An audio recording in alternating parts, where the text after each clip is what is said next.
Behold the Taiwanese oddity. More polar than bear, this eccentric little man decided to bring 2 coolers filled with shave ice so he could sculpt upon the hood of his car for people to take pictures with him. And this little girl was having none of it. It was amazing. Hi everyone, I'm Larissa. And I'm Brady. And today Brady is going to tell you about how he came to Taiwan. As well as share with you what we did together during the Mid-Autumn Festival, 中秋节 also known as the Moon Festival. You want to say something to the world?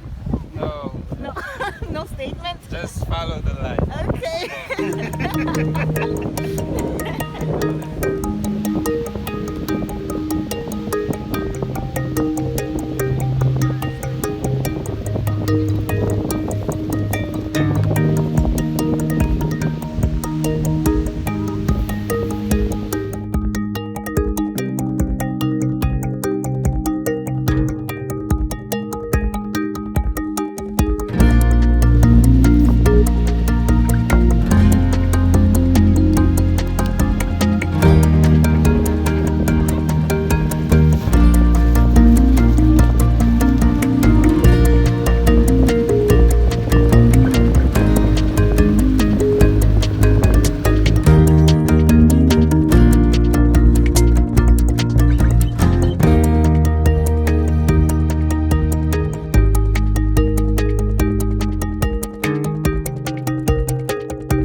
Bonjour!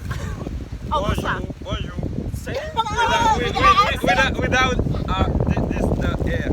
Ah, okay. Bonjour, bonjour. Merhaba millet. Merhaba millet. Görüşürüz. Salam alaikum. ¿Cómo está? ¿Cómo está? Konnichiwa. Okay. Konnichiwa. Konnichiwa. So, every Japanese know that. Okay, we are all waiting for Vietnam now.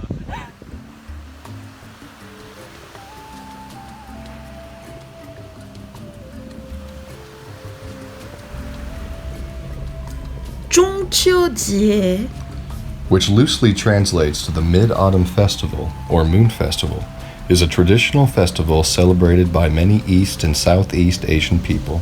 It is the second most important holiday after the Chinese New Year, with a history dating back 3,000 years, when China's emperors worshipped the moon for bountiful harvests. And among those legends told about emperors worshipping moons and why, well, the legends surrounding the festival are plenty, but the central one tells of a solitary woman on the moon. Chang'e is the beautiful wife of a national hero who inadvertently consumes his elixir of immortality while trying to prevent a villain from stealing it. The potion drives her uncontrolled flight to the moon, where her immortal self remains in isolation today, with a rabbit as her sole companion. A salient story in our strange time of lockdown and quarantine today. Look up at that moon on a mid-autumn night, where the moon is and at its biggest and brightest. You might just see the lonely shadow of Chang'e. So the reasons why I came to Taiwan are threefold. One, my first experience or interaction with Taiwan. Back in 2010, I was in the process of leaving graduate school in Australia. Bond uni, baby. Go Sharks. Anyway, I was in the midst of making a very difficult decision. And I was in the process of leaving Australia and going to live and work in Korea. Interestingly enough, the Koreans also celebrate a similar autumn festival known as Chuseok. And while I was there, or while I was waiting, rather, to get there, I had a very long layover in Taipei. And I was filled with such turmoil at the time. I truly didn't know if this was the right decision to be making. And it was almost as if there was this hubris surrounding me, potential negativity on the storm front.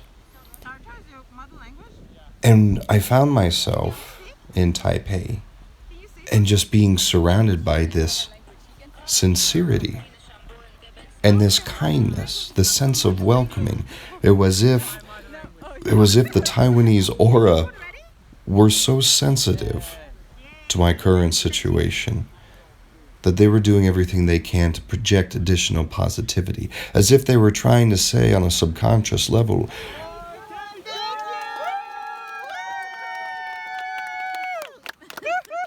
"Hey there, weary traveler, it's I. Just rest easy before your next departure."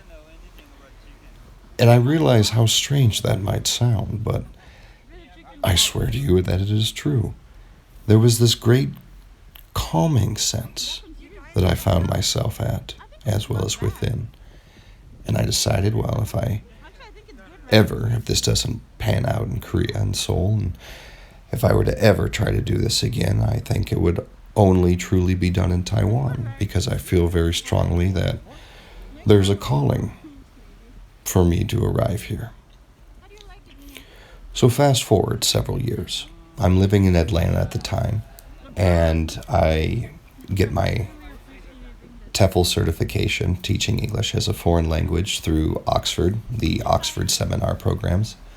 And I get ready, start preparing myself, begin teaching again, this time in Taiwan. And I had a correspondence with one representative with one school, or Bushiban. And I told him at the time, it just didn't work out. The guy said, "That's okay. A year from now, I'm going to contact you just to reiterate our offer, because I think you'd be a very good fit for this school." Now, at the time, I didn't think much of it. And the thought never crossed my mind again until a year later, when one evening, I'm over at a friend's house, and it's the aftermath of a party. Either everybody is left or they're passed out. It's about 3 or 4 in the morning. And I'm sitting on my friend's couch reading this article in some scientific journal, because that's what I do at parties, and when everybody else has crashed.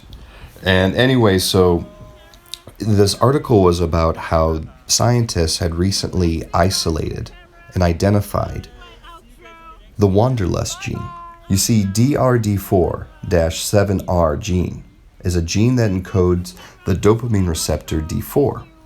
Now, this receptor is associated with impulsively seeking happiness levels within your brain.